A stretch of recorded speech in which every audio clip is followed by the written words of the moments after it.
Hi, I'm David Bercot, and this afternoon we're going to be talking about, did Jesus die on a cross or on a torture stake?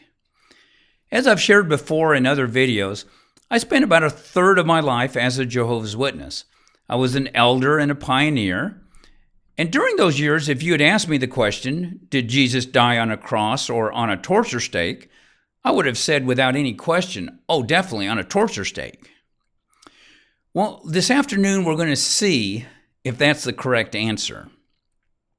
Now, the reason I'm recording this message is that it's part of a series on what I call crossing the bridge to vibrant spiritual fellowship after leaving Jehovah's Witnesses. I'm not trying to get you to join any particular denomination or church, but I am interested in helping former Jehovah's Witnesses to find vibrant spiritual fellowship wherever that may be. And when you leave the witnesses, one of the barriers you're going to be confronted with is the issue of the cross. For example, if you visit a church, there's often going to be a cross on the building somewhere. Or if you pick up a piece of literature in a church, you're likely going to find a representation of the cross somewhere on it, maybe a picture of Jesus in the springtime anyway, a picture of Jesus on the cross. Without a doubt, in almost any church you will go to, you're going to hear the cross mentioned in a lot of sermons and a lot of Sunday school lessons. So if you think that Jesus didn't really die on a cross, you're going to have a mental objection every time you hear that word. So it's important to know if Jesus really did die on a cross, or if the cross is something pagan that has somehow slipped its way into Christianity. In other words, maybe there should be a mental barrier there. But yeah, let's dig and find out what the case is. I know personally, after leaving Jehovah's Witnesses, I had lots of questions about various theological subjects. The cross was just one of them. And of course, everybody had lots of answers, but it was sometimes hard to know, well, just who to believe. I felt like I'd been misled once, and I was going to be very careful who I listened to a second time. So I decided to go straight to the horse's mouth. I would see for myself what those Christians believed who learned Christianity straight from the apostles or from the disciples of the apostles. So I purchased a set of their writings, and I began reading them.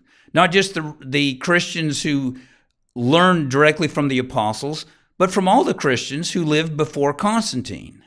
Now, it took me an entire year of reading to cover all of this, but I wanted to know the truth about a lot of things. Well, and as you can imagine, one of the questions I had, as I said, was whether Jesus died on a cross or on an upright stake without any crossbeam. Well, as it turned out, I found the answer in just a few weeks of reading.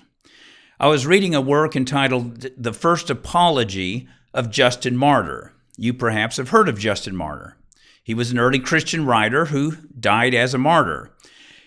His first apology was written, say, between the years 150 and 160 AD. So we're talking about just 50 years after the Apostle John died. Now, Justin Martyr's apology, an apology means a defense of Christianity in this setting, it was addressed to the Roman Emperor Antoninus Pius. So here we have a believer explaining Christianity to the Roman Emperor. Now, the Roman Emperor would have known how Romans crucified people. I'm sure he ordered a lot of people to be crucified. He would know whether it was on a simple upright stake or whether it was on a stake with a crossbeam. Also, Antoninus Pius spoke Greek, like most educated Romans did, and Justin Martyr wrote to him in Greek. Now, in chapter 55 of his first apology, and this is something that's online, you can go and read it for yourself, Justin Martyr talks about the cross. And in his discussion, he uses a form of the Greek word stauros, which is the same word used in the New Testament. This is the word that the New World Translation renders as torture stake, but I think every other translation renders as cross. Now, you can imagine the level of anticipation I had when I first began reading this passage. I thought to myself, hopefully Justin will describe the shape of a staros. Did it have a crossbeam or not? Was it just an upright stake? What was it? Well, thankfully, as it turned out, Justin Martyr describes what a staros was in detail. And this is what he wrote. And I'm going to just share this with you on a PowerPoint presentation. See if I got this correctly. Now, this is the passage from Justin Martyr, and this is what he says. And he's talking about the cross, as the prophet foretold, is the greatest symbol of his power and position. Again, I'm reading Justin Martyr. This is also proved by the things which fall under our observation. For consider all the things in the world, whether they could be administered or even have any society without this shape. So he says the shape of the cross is so important, he asks the Roman emperor to think about, could human society even exist if this shape wasn't out there in the human universe? Okay? So again, I'm anticipating, okay, what does he say about this shape? All right, well, first of all, he says this: for the sea cannot be traveled unless that trophy, which is called a sail, remains safely on a ship. So this is what an ancient Roman ship looked like. And you have a sail there and the mast, and what do you see? It's in the shape of a cross. So just with that one illustration, I knew right away, okay, so the cross, staros, had a crossbeam on it. But then he goes on, and the earth is not plowed without it. This is a Roman plow. It's from a museum. And you can see it looks like a cross laying horizontal. He continues. He keeps giving examples, so it takes away all doubt what shape this was. He says, diggers and mechanics cannot do their work except with tools which have this shape. And he's talking about, I think this is called a matlock, that you dig with. Now, this is a modern one, but it turns out the Romans used this very tool. We got this from the Romans or someone before the Romans. This is from a museum, and here are two Roman digging implements, what Justin Martyr is talking about. Now, the wood, of course, is modern wood because the wood from these rotted a long time ago, but you still have the iron heads, and you can see the shape. It's in the shape of a cross, roughly in that shape. And we have this is all that exists, again, the wooden part that would have gone through the center. And again, you see the same kind of instrument that once the wood was affixed to it, you would have the shape of a cross. So, as I was reading this, it quickly answered my question. But Justin Martyr, he keeps going on. By the end of this, there was no possible doubt. He says, and the human form differs from that of the irrational animals in nothing else than in its being erect and having the hands extended. And of course, he wasn't talking about apes, but the animals that were common there in the Roman world, like cows and dogs, horses, things like that. So he's saying that the human shape is in the very shape of a cross when the arms are out extended. Then his last illustration, he's talking to the Roman emperor, and the power of this form is shown by your own symbols on what are called banners and trophies, with which all your state possessions are made, using these as the insignia of your power and government. So the Romans had these banners. You've probably seen them in movies or in pictures here and there. And often it had SPQR, or it may have something else on it. But when you look at it, you can see the shape of a cross. It goes up, and there's a crossbar that holds the banner. So in short, I mean, there's just absolutely, I'm going to go back to that. There's just no question. I mean, that settled it for me. I mean, this is just 50 years after the Apostle John. The church is very faithful. People are dying for the faith. These are the very Christians who assembled our New Testament and Old Testament canon. And this is what they're saying about the cross. But more importantly, it's not that he's saying, well, this is what we Christians believe about it. He's talking to the Roman emperor. The Roman emperor knew what shape the cross was, what a stauros represented. Was it an upright pole, or was it a pole with a crossbeam? I mean, he was the emperor of the Romans. He's the one who crucified people. So, yeah, there's no question. I mean, he's just saying, you know, this shape, the very shape that Christians, and why it came up is because some pagans were thinking Christians worship crosses, because Christians would sometime inscribe the shape of a cross on a wall or something like that. So that's why the subject came up. And he said, well, you see it all the time everywhere throughout the whole world. That's Justin's argument. Now, Tertullian, he was writing maybe 45 years later, 35 years later, somewhere in there. And he wrote a work called To the Nations. And I'm going to be quoting from chapter 12 of that. Again, this is online. You can find this. Now, Tertullian is writing in Latin, and he's writing to the Roman people, and he uses the Latin word for cross, which is crux. In the Latin Bibles, it would translate the Greek word stauros. And he says this: every piece of timber which is fixed in the ground in an erect position is a part of a cross, and indeed the greater portion of its mass. But of course, an entire cross is attributed to us. He's talking again that the Romans say, you Christians worship crosses, with its transverse beam and its projecting seat. So again, he says the cross, an entire cross, the greater mass is the upright pole, but then there's the transverse beam that makes a complete cross. So again, he defines it where there can be no question. And all throughout the early Christian writings, they make mention of it. One of the things they talk about a lot is when Moses, I think they were fighting the Amalekites, and God had him, when he would hold out his arms, that the Israelites would prevail, and when he put them down, then the Amalekites would prevail. And so I think it was Aaron and I'm not sure if it was Joshua was the other one. They held up his arms outstretched, and the early Christians talk about this was an early shape of the cross. It's why the Israelites prevailed. It was prophesying about the coming of the cross that would bring salvation to mankind. So, yeah, between Justin Martyr, Tertullian, and like I say, there's a whole lot of quotations I could give, but they all say the basic same thing.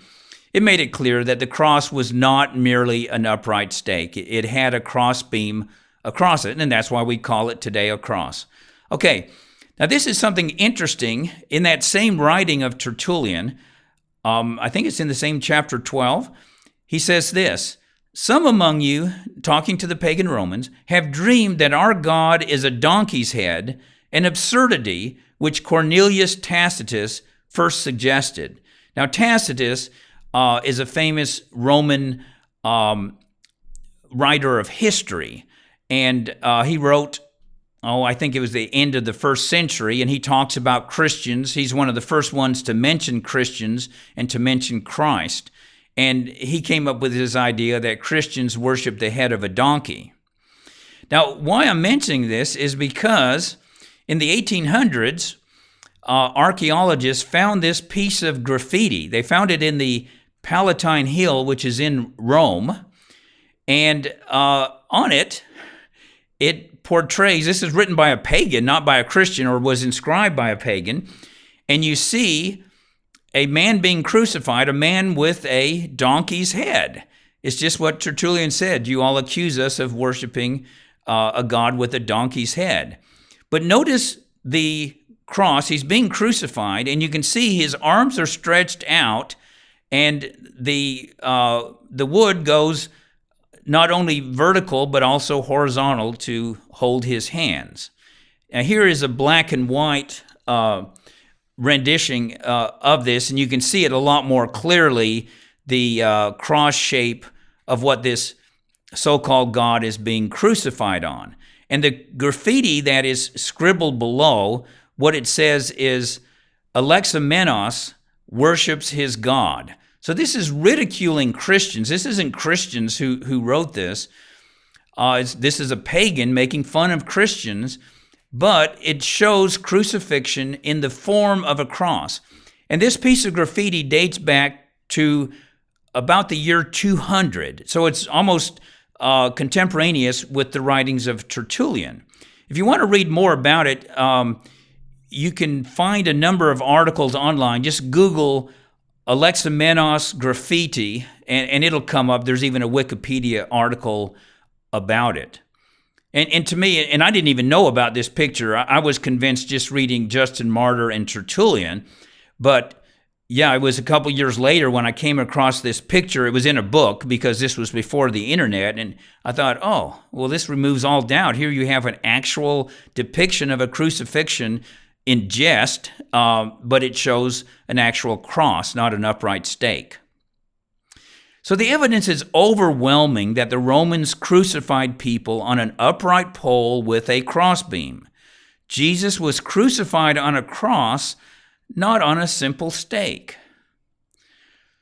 So then the question is, where did Jehovah's Witnesses get the idea that Jesus was crucified on a stake, not on a cross?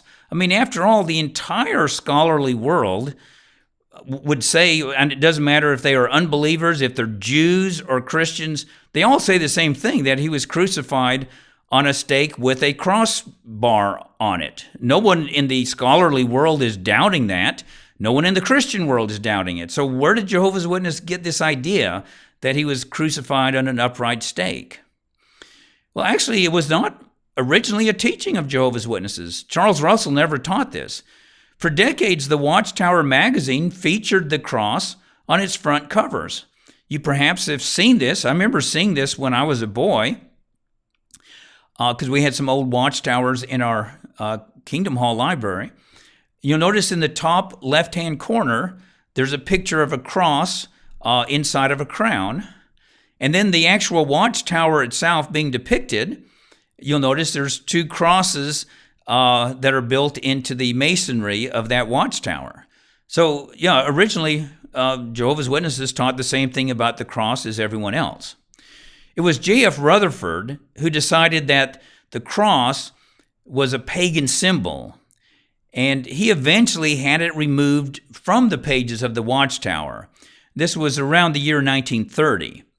And in this, he was heavily influenced by the book entitled The Two Babylons. And perhaps you've seen this book before. So, again, this is the book we're talking about, The Two Babylons. This is where Jehovah's Witnesses got the idea that Jesus was not put to death on a cross. This book was written in the 1800s by a Scottish minister named Alexander Hislop. It says at the bottom, Reverend Alexander Hislop. And the book gives the appearance of being a scholarly book because it has a lot of footnotes in it. But the footnotes are nearly all to secondary sources when you look them up. He's just quoting what somebody else said in another book. And then people who've looked up the actual quotations find that he's frequently taking things out of context. Now, Hislop wrote this book for the purpose of trying to prove that the distinctive practices of the Roman Catholic Church are actually taken from pagan religion. That was his reason for writing it. But among many other accusations he makes, Hislop makes this very strange, unique claim that the cross is of pagan origin. And this is where Jehovah's Witnesses got the idea. And his argument is based upon what's called guilt by association. He states in the book that some pagans used religious symbols that look similar to the shape of a cross. Therefore, he argues, the Christian cross came from the pagans. But this is simply faulty logic. I mean, atheists have long used this method when attempting to discredit Christianity. They'll point to the fact that pagans had similar beliefs, for example, about a universal flood, about a slain and risen Savior. There's myths about virgin mothers and heavenly ascensions and so on.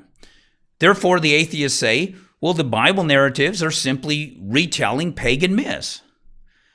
But the fact that two things are similar doesn't prove that one thing was copied from the other. It proves nothing at all. It just proves two things are similar. For example, the Bible mentions things like kneeling in prayer, raising hands, taking off shoes on holy ground, offering first fruits. Now, pagans did all of these same things. Does this mean that God's people borrowed these practices from the pagans? Of course not. As Christians, we don't reject prayer just because pagans also prayed to their gods. We don't reject water baptism just because some ancient religions use similar rituals like baptism in their religion. We don't reject the Bible as God's word just because pagans believe that their sacred writings were inspired by their gods. So just because some pagan religions use symbols that are similar in shape to a cross doesn't mean that Christians borrowed the cross from pagans or that Jesus died on a stake, not on a cross. In fact, if you look in the New World Translation, look up the word pole or stake, and you'll find all throughout the Old Testament, I think there's something like 160 references to pagans worshiping sacred poles and the righteous kings of having cut down these sacred poles. So if you want to say something had a sacred, or rather a pagan origin, well, the pole had a pagan origin just as much as the cross did. I mean, it's kind of silly using that kind of reasoning. Now, one of the things that the book, The Two Babylons, correctly points out is that originally the Greek word stauros did refer to a simple upright stake. He is right on that.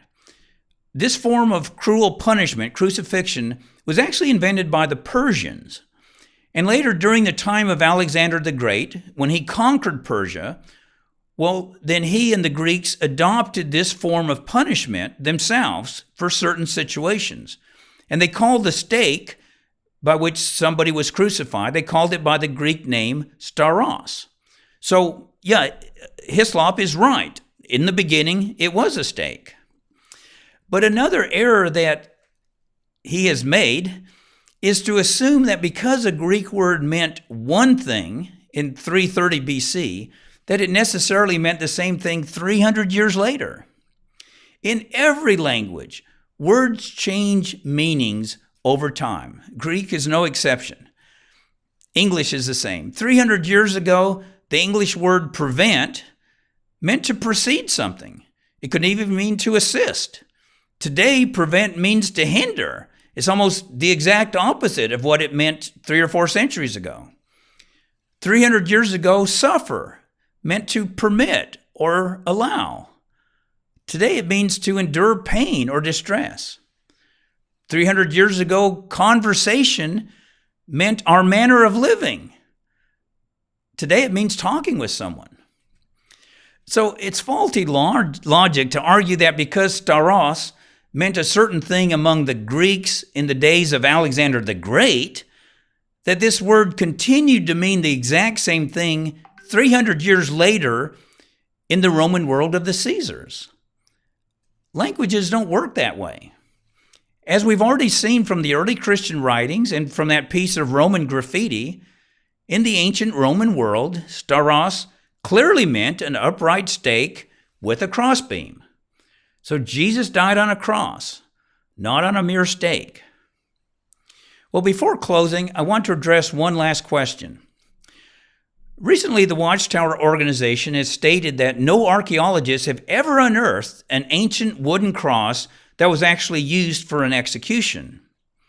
And I assume that's true for an obvious reason.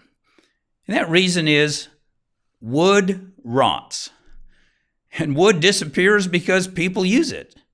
So it would almost be a miracle if a wooden cross would have survived 2,000 years and that someone would actually find one today. You may remember those pictures of Roman tools that we looked at. Well, the wooden parts are always something that the museum had to add to complete the instrument because the original wood rotted away thousands of years ago, or 1,000 or more years ago. And more importantly, as we can see from the biblical narrative of Jesus' death, a cross was not something permanently attached to a place of execution. That's because crucifixion wasn't the ordinary form of execution used by the Romans. It was a temporary thing used on special occasions for certain criminals and certain slaves. If you remember, Jesus carried his cross to Golgotha. It wasn't there waiting for him. They didn't have a bunch of crosses just waiting for people to be executed. No, he had to carry it there. So after an execution, a cross was taken down and the wood was reused for something else. So of course we're not going to find any ancient crosses, even if the wood didn't rot. They weren't permanent structures. They weren't intended to be.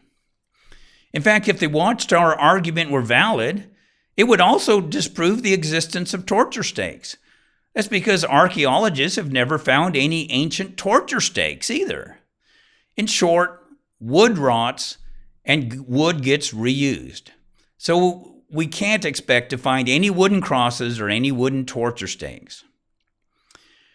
Well, in conclusion, as I've said, the reason why I'm sharing this message is because when you leave Jehovah's Witnesses and attend a church somewhere, you're going to hear a lot about the cross and about Jesus being crucified. And if you falsely imagine that the cross is something pagan, it's going to make it difficult to cross the bridge into vibrant spiritual fellowship somewhere else. You're always going to have this mental barrier in front of you. Now, the Watchtower teaching about the cross is simply one more spiritual barrier that the Watchtower has wrongfully, and I'll even say purposefully, erected to make it difficult for people who leave the organization to find fellowship elsewhere. Well, thank you for listening. I hope this brief explanation has been of help to you in your spiritual journey, and God bless you.